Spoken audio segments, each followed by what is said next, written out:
Hey guys, it's TRIZE here, and we're getting the most torque out of this tiny V16 engine. This is the final engine in the V category, so let's wrap this up in style. So the first thing you gotta do on the top left portion of your screen is you set the year by maximizing it to the year of 2020.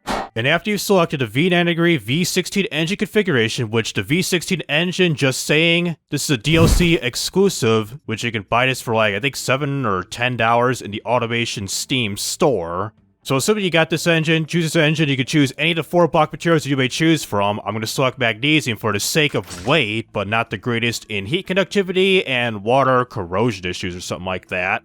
And the bore and stroke under the family capacity section is you lower the bore, first things first, lower the bore to 50 millimeters, and the stroke also lower this down right here to 40 millimeters, which gets the engine size to 1,257 cubic centimeters for the family engine. And we're going to be using a dual overhead cam 5 valve, and for the head materials here, you can choose any of the 3 you can choose from, so we're going to choose aluminum silicon for the sake of lowering the weight as much as possible.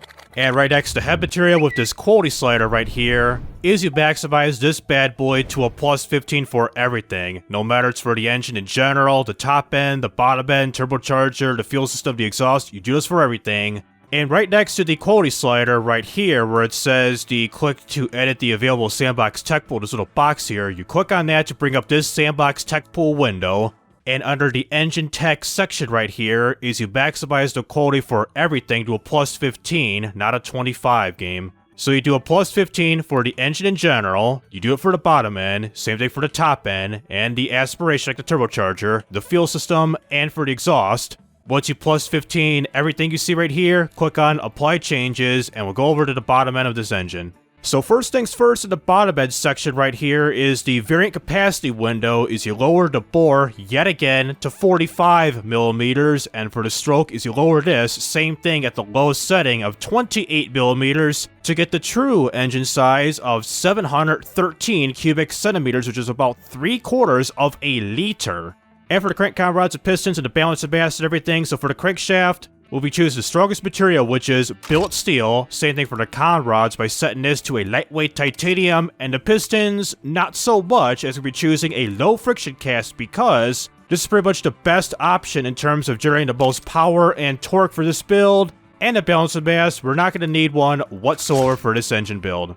For the compression, we're going to be setting this to a near extreme level of a 15.2 to 1 ratio at the far left section of your screen. The cam profile, one section over, is you set this to an 84 at a near full-blown racing setting. The springs and lifters right next to that also set this to a 42, so 8 clicks down from the default value of 50, so 42 it is.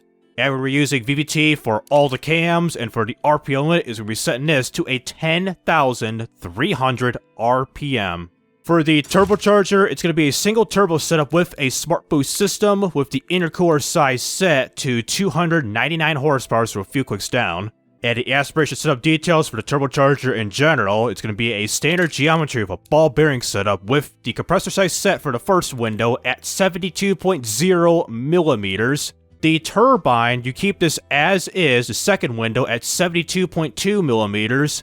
The AR compressor trim, the third window, is you set this by increasing it to a 54.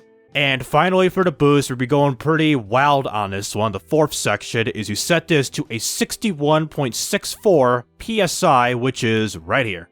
And for the fuel system, it's the usual, which I don't need to explain, so it's a direct injection throttle per cylinder race intake with the manifold size set. It looks like it's at a 26, so a small boy up in here. With the fuel type we're going to be using, good old nitromethane, aka the top fuel dragster type of fuel. With the ignition timing map right below it, you advance it as much as possible, which is set it to a -5 by putting it all the way to the left.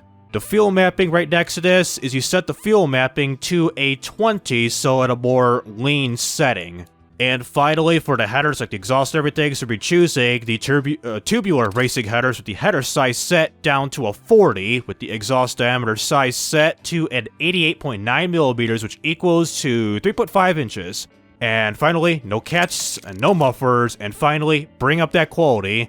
And we get the final horsepower rating of 1,486 horsepower at 9,500 RPM, and the highlight of the video is the torque at 842.3 pounds-feet of torque at 9,000 RPM. So as you've seen right there briefly as I increased the quality is that we got some knocking issues if I explain here. Let's reset the quality to a 0. Yeah, so we got ourselves some knocking issues with this engine, which the reason why is particularly with the compressor size or the compression ratio setup being at an extreme level, which is the first time in this part of the series. And of course, the boost at almost 62 psi. What's kind of interesting, if I were to increase the compressor, or the compression ratio, look, I'm increasing this, and we're still getting more power, we're still getting more torque, but it's failure due to knock, which fails the engine, unfortunately. As we can see, reliability 0.0, the engine won't run whatsoever. So kids, keep the compression as is to a 15.2 to 1 ratio.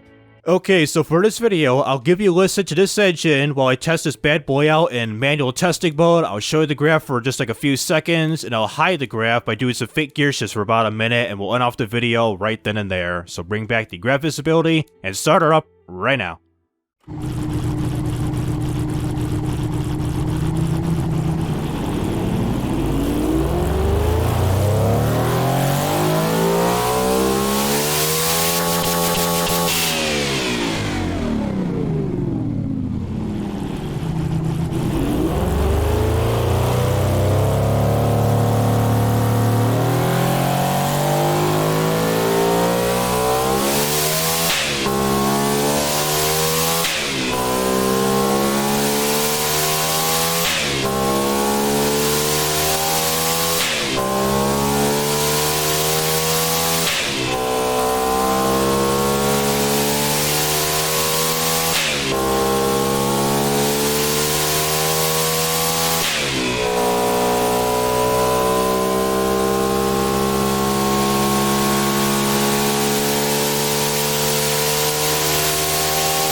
So a summary of this engine, you got a small engine, the turbocharger is quite large, some massive turbo lag, and it's cammed to the extremes.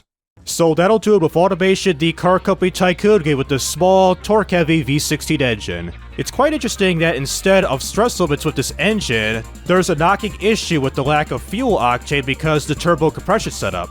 Even though it was gaining power, which is quite bizarre, which I showed you earlier.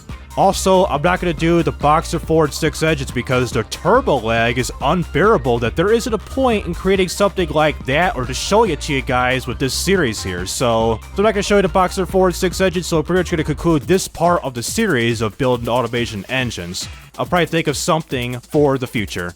And for those who are interested in this type of content, please be sure to like and subscribe so you won't miss out on any videos like this in the future. So this is TRIZE rising up and signing out.